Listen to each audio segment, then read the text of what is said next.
Today's review was going to be a new bike review on this blue bike you see off to the right, but I'm going to postpone that until tomorrow, maybe even Wednesday. So comment below with which day you prefer to see it. But I want to talk about something else, because I was supposed to be riding this today with a friend. The problem is, a friend showed up with their bike in such bad shape that it wasn't even safe to ride, and I asked them, do you not give this a pre-ride check? And surprisingly, they said no, I never do. And that got my brain wheels spinning, because I started wondering how often I, or really any of us, do actual pre-ride checks. You're supposed to do it every time you get on a bike, but realistically, you're supposed to do it every time you get in a car too. How often do you walk around your car and check your tires before you start rolling? Odds are, for most of us, it's not that often, and probably the same thing with our bikes. Now, disclaimer here, when I go mountain biking, I usually do give my bike a pre-ride check because there's a lot more stress on a mountain bike trail.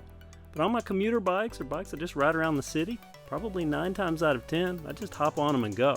Now, they are ridden more frequently, so I don't have to check the tire pressure as often and things like that, but I decided I'm going to help my friend out. I'm going to give them a list of things that you need to check before you ride a bike, just basic stuff. The first thing is the most basic in my opinion, making sure there's enough air in the tires to actually ride the bike.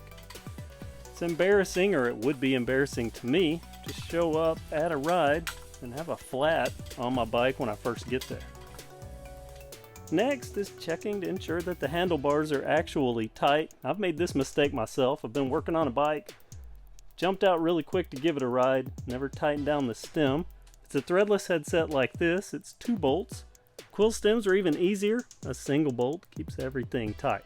Next is grips, making sure they're on tight. We're in the era of lock-on grips. These are not lock-ons, but if they were and they were loose, that could be bad news. Grips are your single point of main control. You don't want to slide off and lose your grip on the handlebars. That could be a very bad thing. Beside those grips, the brake levers. Do a quick brake check, squeezing the brakes, making sure you can stop the bike. Pedals too. Don't forget to check those regularly. Make sure they're tight here on the crank arm.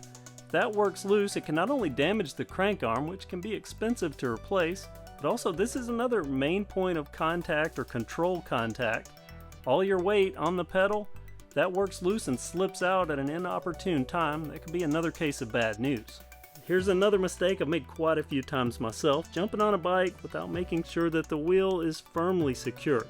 And be sure to check both wheels, front and rear. On bikes with a quick release, this is a through axle, but on a quick release, it's even more important. And bolt-on wheels, more important because there's no visual easy check to wobble them, make sure they're good and snug, even check them with the wrench. And I check the hubs regularly. Roll the wheel, make sure they're not making a funny noise. If there's a grinding noise or any other noise, something isn't right and needs attention. Next, the humble seat post clamp, whether it be a quick release or something you have to tighten with a wrench, check that, because you don't want that saddle creeping down during a ride, because I have experienced this before where I've been riding with someone and they've slowly been sinking down. Think about what that can do to your knees if you don't fix it, keep it at the proper height.